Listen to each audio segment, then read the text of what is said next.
Alhamdulillah nahmaduhu wa nasta'inuhu wa nastaghfiruh. A'udzu billahi min syururi anfusina wa min sayyiati a'malina. May yahdihillahu fala mudilla lahu wa may yudlil fala hadiya lahu. Asyhadu an la ilaha illallah wahdahu la syarika lahu. Wa asyhadu anna Muhammadan abduhu wa rasuluhu sallallahu alaihi wa alihi washabbihi wa man tabi'ahum bi ihsan ila yaumil din, amma ba'd. إن أصدق الحديث كتاب الله وخير الهدي هدي محمد صلى الله عليه وآله وسلم وشر الأمور محدثاتها فإن كل محدثة بدعة وكل بدعة ضلالة وكل ضلالة في النار. Ma'asyiral ikhwani wa akhwati fillah rahimani wa rahimakumullah. Pada malam hari ini kita akan lanjutkan dari pembahasan kita mengkaji kitab Al-Qawaidul Arba'ah yang dikarang oleh Syekh Muhammad bin Abdul Wahhab bin Sulaiman At-Tamimi An-Najri rahimahullahu ta'ala, seputar masalah 4 kaidah dalam memahami tauhid dan syirik. Baik, kita sudah lewati masalah yang pertama dari mukaddimah buku ini, seputar doa penulis dan 3 lambang kebahagiaan. Di sini penulis rahimahullah ta'ala mendoakan orang yang membaca bukunya dengan tiga doa. Ada yang tahu 3 doa itu? Coba diulangi. Ayo, yang pertama apa? Agar Allah memberi walaya. Apa itu walaya? Pertolongan, perlindungan, penjagaan. Doa yang kedua apa? Agar Allah memberi keberkahan dimanapun dia berada. Apa itu berkah? Sudah diterangkan. Tetapnya kebaikan Allah pada sesuatu, ya. Dan dia akan berkembang. Itu dari makna berkah. Doa yang ketiga, agar Allah apa? Menjadikan orang yang baca buku ini menjadi orang yang bersyukur jika dia diberi, menjadi orang yang bersabar jika dia diuji, ya, dan menjadi orang yang senantiasa beristighfar kepada Allah ketika dia terjatuh dalam dosa dan maksiat. Ya, itu 3 doa, ya. Diingat dari mukadimah sudah dibahas. Baik. 3 lambang kebahagiaan. Apa itu 3 lambang kebahagiaan? Ringkasnya apa? Yang pertama apa? Kesyukuran. Yang kedua, kesabaran. Dan yang ketiga apa? Istighfar. Ya, sudah kita bahas. Ada 5 rukun syukur. Yang pertama apa? Dia cinta kepada Allah yang memberikan nikmat. Yang kedua, dia tunduk kepada Allah yang beri nikmat tersebut. Yang ketiga, ya, dia mengakui nikmat tersebut dengan hatinya, seluruhnya datang dari Allah. Yang keempat, dia puji Allah dengan lisannya, ya. Wa amma bi ni'mati rabbika fahaddits, kan? Adapun terhadap nikmat Rabbmu maka ceritakan. Nah, yang kelima apa? Ya, dia beramal amalan yang soleh, diarahkan nikmat tersebut kepada ketaatan. Sudah kita bahas, ya. Baik. Sabar ada berapa jenis? Sabar ada berapa jenis? Ada 3 jenis. Yang pertama apa? Sabar dalam yang dibahas ini ketika, ya, ada ujian, ada cobaan. Yang kedua, sabar di atas ketaatan ibadah, kan? Yang ketiga, bersabar di atas menjauhi dosa dan maksiat. Baik. Terus istighfar. Sudah kita terangkan ada 5 syarat istighfar atau taubat yang nasuha. Yang pertama apa? Ya, dia ikhlas dalam istighfarnya, dalam taubatnya. Yang kedua, dia tinggalkan dosa tersebut, ya. Yang ketiga, dia bertekad dalam hatinya tidak akan mengulanginya. Yang keempat, dia menyesali dosa tersebut. Ya. Jangan bersenang-senang dengan dosa dan maksiat. Yang kelima, ya, selagi masih ada waktu bertobat. Waktu bertobat ada dua. Yang pertama, sebelum nyawa sampai di tenggorokan, dan yang kedua, sebelum matahari terbit dari arah barat. Ya. Itu 5 syarat tobat ya, sudah diterangkan. Itu kalau antara dia dengan Allah Subhanahu wa taala. Kalau antara dia dengan makhluk, ada berapa syaratnya? Hah? Ada 6 kan? 5 yang tadi ditambah 1 syarat, yaitu dia meminta maaf, meminta kehalalan dari apa yang dia telah perbuat. Baik. Berikutnya sekarang kita masuk di masalah yang kedua. Di situ diterangkan di diktat, di Ustadzul terangkan 7 di situ ya. Memulai dengan doa ya. Nah, ini sudah kita bahas kan. Kemudian memohon kepada Allah dengan nama-nama yang husna. Ya, ini sudah kita terangkan juga ya. As'alallahal karima rabbal arsyil azim. Kemudian 3 doa. Tadi sudah kita bahas. Mana walaya, kemudian berkah, dan 3 keadaan hamba itu kan dalam kehidupan, yaitu dia diberi nikmat, atau dia diberi ujian, atau dia jatuh dalam apa? Dosa. Dan sudah diterangkan dari pintu-pintu ibadah di situ. Dan yang ketujuh sudah diterangkan juga dari lambang kebahagiaan. Ada 3 kan? Yang sudah kita bahas tadi. Itu sudah mencakup ya dari poin-poin pembahasan yang perlu kita pahami di mukadimah ini. Jadi begitu cara belajar ya, didetailkan poin-poin pembahasan walaupun ringkas. Mungkin kalau belum bisa hafal dalil, dosa dia hafal dalil. Minimal dia tahu ya pembahasan-pembahasan yang diterangkan oleh para ulama dalam masalah tadi itu. Sekarang kita masuk di masalah yang kedua di sini ya, atau pembahasan yang kedua dari mukadimah penulis sebelum memasuki 4 kaidah. Nah, kata penulis rahimahullah taala ini tentang masalah doa penulis, makna hanifiyah dan tujuan penciptaan makhluk. Ini ada 3 pembahasan di sini ya. Ya, ilam arsyadakallahu li ta'atihi annal hanifiyyata millata Ibrahim an ta'budallaha wahdahu mukhlishan lahud-din. Kama qala ta'ala wa ma khalaqtul jinna wal insa illa liya'budun. Di cetakan lain ada tambahan di situ ya. Setelah lafaz an ta'budallaha mukhlishan lahud-din, ya ada tambahan di situ wa bidzalika amarallahu jami'an nasi wa khalaqahum laha. Baru datang kama qala ta'ala, sama dengan yang tadi. Baik. Dikatakan tadi di awal dari perkataan beliau rahimahullah ta'ala, Na'am arsyadakallah li ta'atihi. Ketahuilah semoga Allah meluruskanmu untuk mentaatinya. Anal hanifiyyata millata Ibrahim.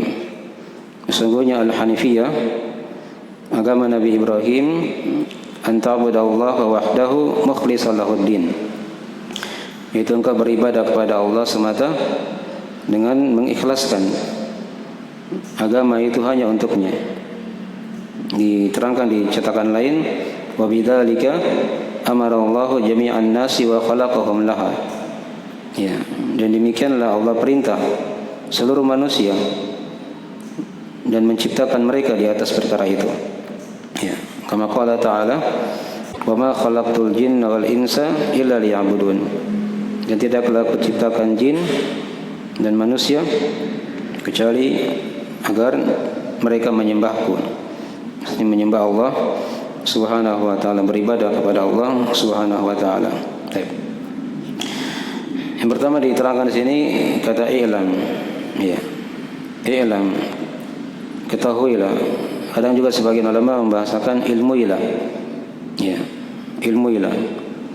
Di sini ada faedah ya, diterangkan ya, menunjukkan akan agama itu dibangun di atas ilmu. Ya. Apa itu ilmu? Ilmu yang dimaksud di sini adalah ilmu syar'i. Ya. Ilmu syariat yang tentunya bermanfaat ya. Ilmuilah. Nah, ketahuilah. Baik. Apa itu ilmu? Ya, ilmu itu diterangkan ringkas oleh para ulama. Ada beberapa definisi.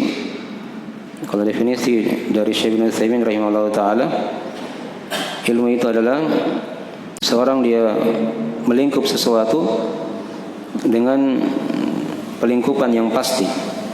Ya. Melingkup sesuatu dengan pelingkupan yang apa? Yang pasti. Jadi ketika dia pelajari sesuatu itu misalnya, ya, terserah masalah apa saja, dia pastikan benarnya sesuatu itu. Tidak ada keraguan padanya. Nah, itu mana dari apa? Dari ilmu. Dia melingkup sesuatu dengan pelingkupan yang pasti. Itu satu definisi ya. Ada definisi yang lain dari para ulama. Ilmu itu adalah ma'rifatul haqqi bidalili.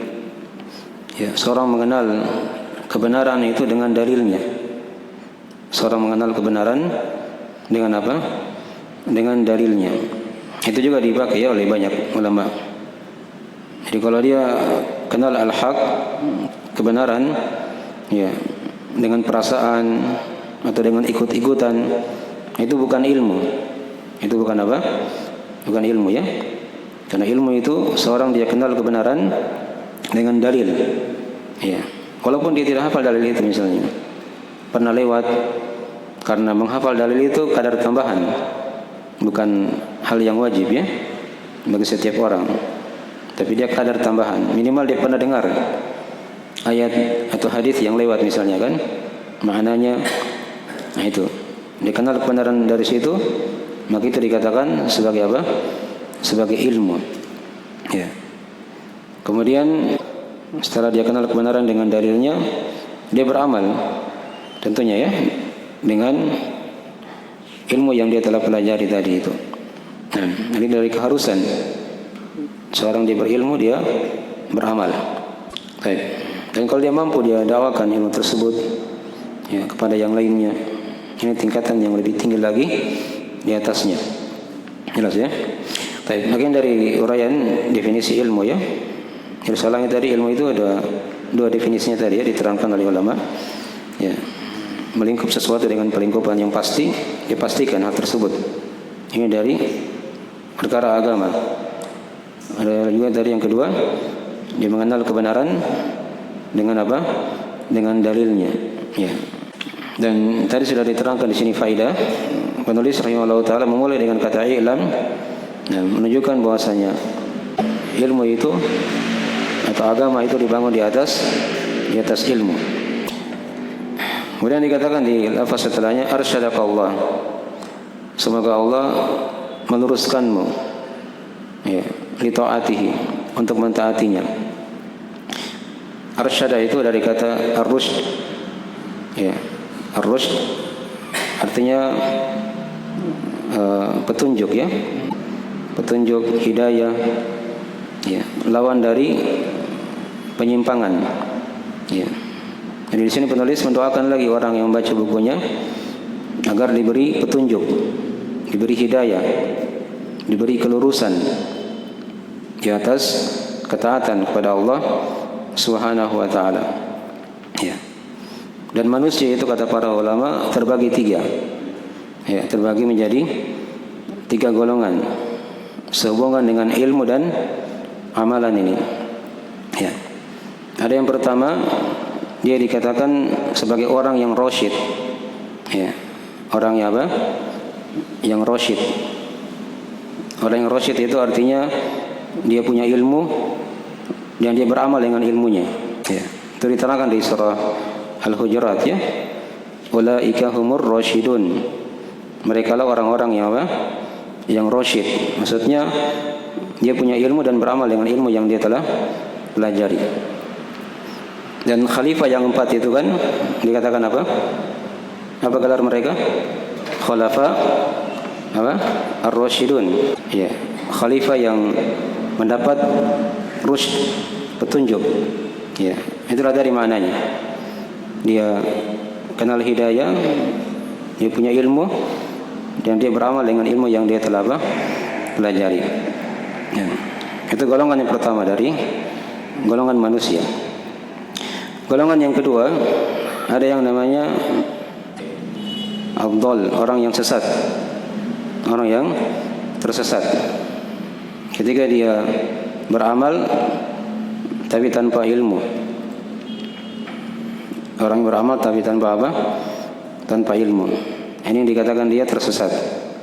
Ya. Ini itu sifat orang-orang Nasara. Ya. Mereka beramal tapi tanpa apa? Ilmu. Kemudian golongan yang ketiga dari golongan manusia yaitu orang yang ghawun. Ya. Orang yang ghawun. Yang ghawun itu artinya orang yang punya ilmu tapi dia tidak beramal dengan ilmunya. Ya. Punya ilmu tapi tidak beramal dengan apa? Dengan ilmunya. Baik. Itu diterangkan di sebagian ayat dalam Al-Qur'an Al-Karim. Ya. Dikatakan fakana minal ghawin. Maka dia termasuk dari orang-orang yang ghawin. Nah, ini tadi. Dia sudah kenal hidayah, dikenal ilmu, kemudian dia tidak beramal dengan ilmu yang dia telah pelajari. Ini sifatnya orang-orang Yahudi. Ya. Yahudi itu orang yang berilmu, tapi dia tidak beramal dengan ilmunya. Sebaliknya tadi kalau dhal itu sifatnya orang Nasara, ya, yang beramal tapi tanpa apa? Ilmu. Adapun umat Islam, itu dari golongan yang pertama. Dia dari orang yang mendapat petunjuk, ar-rusyd. Ya, dia punya ilmu dan beramal dengan ilmu yang dia pelajari. Dipahami ya? Baik. Ini tiga golongan manusia diterangkannya oleh para ulama dari kesimpulan ayat-ayat yang ada dalam Al-Qur'anul Karim. Nah, di sini penulis rahimahullah taala mendoakan orang yang membaca bukunya agar diberi petunjuk. Ila marsyadakallah. Ilmuilah semoga Allah meluruskanmu li taatihi, untuk mentaatinya. Ya. Apa itu taat? Ya, kalau bahasa Indonesia kan dimaklum ya. Ini sudah berjalan di lisan kita, di telinga kita. Ya. Dari mana apa? Ketaatan. Ya, taat itu kan mirip dengan makna ketakwaan. Ya. Jadi subhanallah di sini ya. Ini doa-doa yang sangat agung dari penulis rahimahullah taala kepada orang yang membaca buku ini. Didoakan dia supaya menjadi orang yang berilmu, menjadi orang yang mendapat petunjuk, ya, dan menjadi orang yang ya, taat kepada Allah dan Rasulnya. Ya. Dan kalimat-kalimat seperti ini bukan dari buatan penulis rahimahullah taala ya. Ini dari bahasa Al-Qur'anul Karim. Itu ada sejumlah ayat yang mirip seperti ini, ya. Didahului dengan lafaz ilmu, ya. Seperti ayat di surah Muhammad yang sering kita dengarkan, fa'alam annahu la ilaha illallah wastaghfir lidzambik. Kata Allah, maka ilmuilah. Disuruh berilmu kan pertama akan la ilaha illallah. Kemudian minta ampunlah akan dosa-dosamu. Ada juga ayat yang lain dikatakan i'lamu annamal hayatud dunya la'ibun wa lahun, sampai akhir ayat. Jadi penulis rahimahullah taala itu mencontoh dari bahasa Al-Qur'anul Karim. Sama di sini ketika dia doakan i'lam arsyadakallah li ta'atihi. Ya, ketahuilah semoga Allah meluruskanmu, menjadikanmu dari orang yang mendapat petunjuk, yang punya ilmu dan punya amalan, li ta'atihi, untuk mentaati Allah, melakukan perintah dan menjauhi apa? Larangan-larangan dengan dasar ilmu tersebut. Dipahami ya? Baik. Kemudian berikutnya beliau berkata, annal hanifiyata millata Ibrahim. Sesungguhnya al-hanifiyah yang merupakan agama Nabi Ibrahim. Ya. Al-hanifiyah itu dari kata al-hanaf. Ya. Al-hanaf itu artinya yang condong kepada sesuatu. Ya. dan berpaling dari selainnya. Dan Al-Hanifiyah ini, itu kata para ulama, secara makna istilahnya ada dua makna ya. Ada dua makna. Ada yang bermakna umum, ada yang bermakna khusus. Kalau dia bermakna umum, Al-Hanifiyah itu dari penamaan lain dari agama Islam.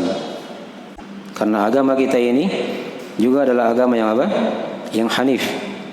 Ya, dipahami ya? Wa ma umiru illa liya'budullaha mukhlishina lahud-din hunafa. Tidaklah mereka diperintah, kata Allah, ya, kecuali agar beribadah kepada Allah dengan mengikhlaskan agama itu hanya kepadanya secara apa? Hunafa, ya, secara hanif. Nah, itu makna Hanifiyah secara umum. Dia adalah Islam itu sendiri. Kemudian ada makna yang khusus yang kedua dari makna Al-Hanifiyah. Al-Hanifiyah itu dia bermakna yang condong kepada tauhid, ya, dan berpaling dari kesyirikan. Dan Al-Hanifiyah ini itulah, kata beliau, dari agama Nabi Ibrahim alaihissalam. Ya, agama Nabi Ibrahim alaihissalam. Tapi mungkin sini ada yang bertanya, kenapa Al-Hanifiyah disebut sebagai agama Nabi Ibrahim, bukan agama Nabi yang lain? Padahal tadi sudah diterangkan bahwasanya mana Al-Hanifiyah itu bisa bermakna umum, bisa bermakna apa? Khusus, mencakup seluruh agama Nabi dan Rasul. Ya. Kenapa disebut di sini hanya Nabi Ibrahim alaihissalam saja? Ya. Karena Nabi Ibrahim itu adalah panutan, ya, dalam Al-Hanifiyah, ya, dalam tauhid. Beliau yang paling tingginya di situ. Agama Nabi dan Rasul yang lainnya ikut kepada agama Nabi Ibrahim alaihissalam. Sampai agama kita, agama Islam ini kan Allah perintah nabinya untuk mengikuti apa? Agama Nabi Ibrahim. Tsumma auhayna ilaika anittabi' millata Ibrahim hanifa. Ya, kemudian kami wahyukan padamu wahai Muhammad untuk mengikuti agama Nabi Ibrahim yang hanif, yang lurus, yang condong kepada tauhid dan berpaling dari kesyirikan. Itulah agama Nabi Ibrahim alaihissalam. Anal hanifiyata millata Ibrahim. Jadi tadi sudah dipahami ya, apa itu makna Al-Hanifiyah, ya. Dan tadi sudah diterangkannya kenapa hanya disebut Nabi Ibrahim, karena beliau adalah apa? Panutan, ya, contoh yang terbaik dari orang-orang yang bertauhid, yang mentauhidkan Allah Subhanahu wa taala. Dan seluruh agama Nabi dan Rasul itu ikut kepada agama beliau. Ya, dipahami ya? Dari tadi sudah kita bahas beberapa pembahasan tadi tentang masalah ilmu. Apa itu makna ilmu sudah dibahas. Ya. Dan tadi sudah dibahas makna ar-rusyd. Ya. Pembagian manusia di situ sudah diterangkan tadi ya. Kemudian tadi masalah yang ketiga tentang masalah ketaatan. Apa itu makna ketaatan? Masalah yang keempat tadi sudah diterangkan apa? Makna Al-Hanifiyah. Masalah yang kelima tadi sudah diterangkan apa? Tentang kenapa hanya Nabi Ibrahim yang disebut sebagai orang yang hanif. Baik. Kalau di diktat yang diterangkan oleh Ustadzul mirip tadi ya. Yang pertama kan di situ ada pembahasan anjuran untuk belajar dan mengetahui tadi ya, dari mana al-ilmu. Yang kedua masalah doa, ya, menjadi orang yang rasyid, ya, sejalan yang lurus. Yang ketiga mana al-hanifiyah. Kemudian yang keempat sudah dibahas juga, yaitu penjelasan bahwa al-hanifiyah ini adalah agama Nabi Ibrahim dan seluruh agama Nabi dan Rasul yang lain. Tadi ya sudah kita terangkan. Ini 4 masalah kalau di diktat ya. Sudah mirip dari apa yang sudah kita terangkan tadi. Sekira itu dulu ya dari hal-hal yang bisa diterangkan di pembahasan ini. InsyaAllah nanti kita sambung pembahasan berikutnya di malam yang lain. Ya, sekira itu dulu ya dari akhir majelis. Akhir majelisnya subhanallah hamdik. Assalamualaikum warahmatullahi wabarakatuh.